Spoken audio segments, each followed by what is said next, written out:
big threat environment. We have members of Congress who have death threats routinely. Our Jewish members have been under increasing threat in the last couple of years. So we've been looking at that. We actually, for August and September, when we broke for the August district work period, and this month, the House Administration Committee had been looking at this for quite some time. Our security details and Capitol Police and everybody working together, the House Sergeant at Arms, and we initiated a pilot program for these 2 months.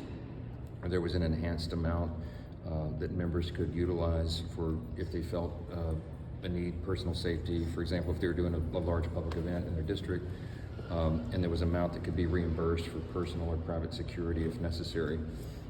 We had roughly, I think, 20 members overall availed themselves of that opportunity.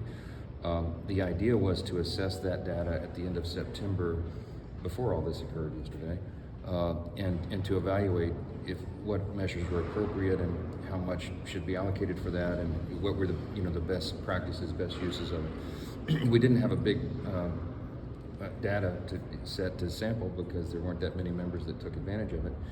But after the events of yesterday, this political assassination of our dear friend, many members on both sides of the aisle approached me about it and said, I didn't participate over the last couple of months, but my spouse right now is very concerned.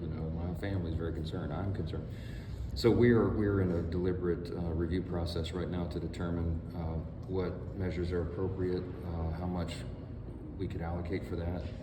We've got to protect people who run for public office, or no one will.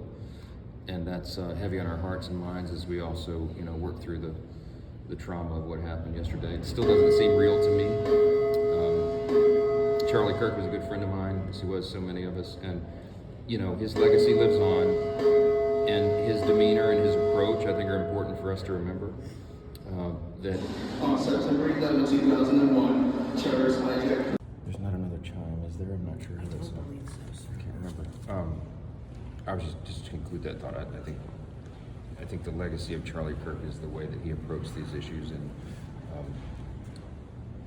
the idea that while he enjoyed the vigorous debate, he never hated anybody, and the whole idea was even the people he had the most vigorous debate with, he was the first to go extend a hand of friendship and put an arm around their shoulder, and he just wanted to try to help lead people to the truth as he understood it, his Christian faith, and that was what animated him. And not everybody recognized that about Charlie, but those of us that were close friends. Are you satisfied?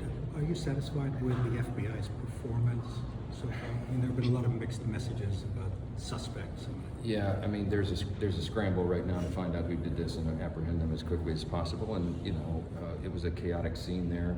I think you've got to get a little grace to the situation. But one question that's been asked of me is that why didn't we have drone coverage at these events? This was he's not a government official. It wasn't that kind of thing. But big university events happen all the time in open air, and I'm not sure. How many measures should be taken? They had security at the event, but I guess is it possible to cover every rooftop? I don't know. These are the days we live in. It's hard to anticipate all this. Mr. Speaker, a lot of Americans are looking to leaders, to the president, for guidance in this moment. This is just another example of a string of horrible political violence. Have you talked to the president? What should the message from? I didn't talk to the president last night because I was so busy. I had to deal with all this, and then I had interviews back to back. But I was going in here to call him this morning and talk with him about it. He's deeply moved by this as well. He's very close to Charlie, and Charlie's very close to the Trump family, so he feels an acute loss. And he's as he said in his own words last night in his message, he's angry and deeply disturbed about it, and that's a natural human emotion, and even the President of the United States feels it. So you will hear me, as I have always done. I'm trying to turn the temperature down around here. I always do that. Y'all know I've been very consistent. That I'm the author of this document, The Commitment to Civility, that first thing I did when I got here in Congress in January 2017. And the idea is that we treat one another with dignity and respect. And somebody who's arguing the other side of an issue is not your enemy. They're your fellow American, and you ought to regard them as such. But even more fundamental than that, we're about to celebrate the 250th anniversary of our country, and the premise of America is articulated in its famous second paragraph. We hold these truths to be self-evident and obvious, that all of us are created the same. We're all equal.